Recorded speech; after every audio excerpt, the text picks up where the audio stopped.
Hello, my name is Alexis Ortiz Ledesma, and this is my presentation on the eye, its structures, its functions, and some eye-related diseases in the adult population, as well as the geriatric older adult population.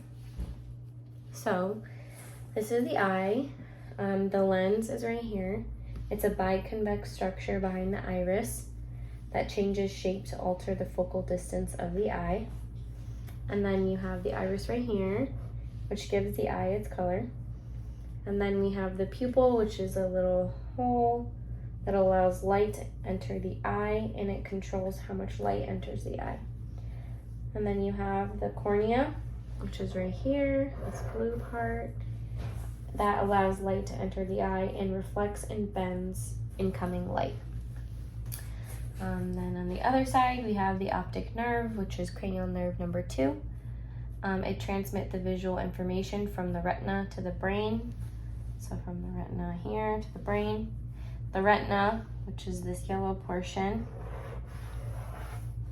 lines the back of the eye and is made from mostly neurons. These neurons are unable to regenerate if destroyed. It converts images into a form that the brain can understand and then process as vision. And then we have the sclera, which is this pink portion that goes all the way around the eye. And that is the white part of the eye that protects it and maintains the shape and structure. And then we have the coracoid, which is in between the retina and the sclera. And that nourishes the ciliary body and outer parts of the retina. So I will start with the geriatric and older adult population first. So one of the related eye diseases that I found is called keratoconjunctivitis sicca, which is known as dry eyes.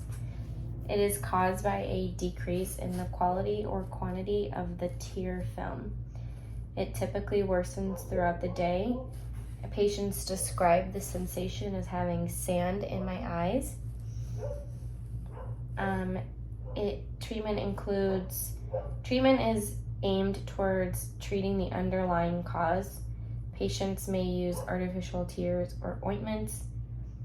There is a cyclosporine ophthalmic emulsion, which helps to increase the eye's ability to naturally make tears. The second eye disease in the geriatric population that I researched is cataracts. Cataracts are an opacity within the lens, so right here. It obscures passage of light through the lens to the retina, so from the lens to the retina. And it is a significant cause of blindness worldwide. Senile cataracts are the most common types of cataracts. Clinical manifestations include decreased or blurred vision, colored halos around light, sensitivity to glare, and disturbances within colored vision. So if the visual acuity is 6 out of 24 or better, dilating pupils or using refractive glasses can help the patient continue their routine activities. If visual acuity is less than 6 out of 24, surgery will need to occur for treatment. And then the last eye-related disease is glaucoma, which is a progressive degeneration of retinal ganglion cells, which are central nervous system neurons that have bodies in the inner retina and axons in the optic nerve. It affects 70 million people worldwide, leaving 10% of those patients bilaterally blind, so blind in both eyes. Intraocular pressure is related to the ganglion cell death, and if one of the clinical manifestations that's very telling of glaucoma is intraocular pressure greater than 22 mmHg. Also, vision loss that begins mid-periphery and moves towards the center. Slowing the progression of this disease is the treatment goal. And then the only proven method of treatment is decreasing the intraocular pressure of the eye. So then moving towards the adult population, one of the diseases I researched was age-related macular degeneration, or AMD. It's a disease of the retina that is the leading cause of blindness among people aged 50 and older. It affects the macula and when advanced destroys central vision. It can be classified by early stage or late stage. It often presents asymmetric. In the early stage, there are no symptoms, or the patient will have minimally blurred central vision. Another telling sign is a blind spot that slowly enlarges. Laser destruction of abnormal vessels and capillaries was the primary treatment method, but now there are medications such as Macugen, Lucentis, Avastin that all inhibit endothelial growth.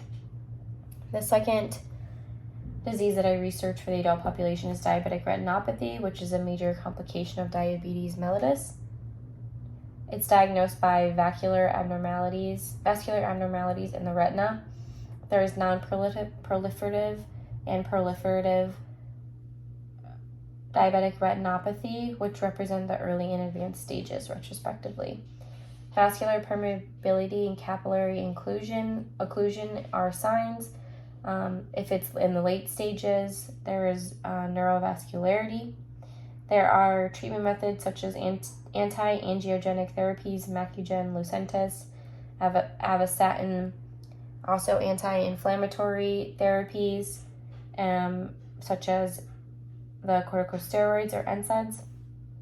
The last disease that I researched is presbyopia, which is an age-related vision disorder. It's the inability to focus on near objects caused by weakening of the ciliary muscles or loss of lens elasticity, preventing focal point change. Increase in lens rigidity is the primary causative mechanism and can cause reading problems and other problems with doing other tasks. It's usually diagnosed around the age 50. Treatment includes contact lenses, glasses, refractive lens exchange, corneal surgical implantation, LASIK, which is laser in situ keratomyolysis.